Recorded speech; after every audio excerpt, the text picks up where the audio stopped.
Good morning, everybody. I'm going to do a quick building update here since it's been a while. As you can see, I have things painted. I also have the floor epoxied, and I got my doors made that we've been talking about for months, the doors that slide.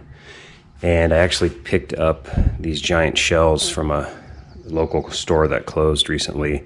Obviously not finished, still a bit messy in here, but we're getting closer with things. This side, the shop's coming along too. Still working on getting things organized, but this is also painted, and we are getting close. This side of the garage is actually a little bit darker gray. See the difference in the floors.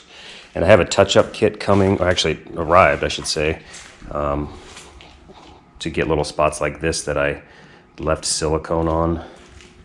Just a couple of them, so I'm just going to sand those a little bit and then retouch them up. But for the most part, this Rust-Oleum stuff works pretty well.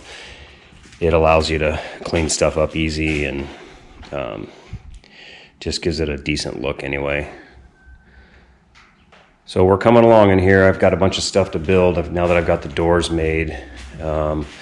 Today I'm actually going to make a clamp rack and possibly a crosscut sled and then a few other things. But here's a shot of the doors from this side. And you can see I've dinged the walls in a few spots that I need to clean up.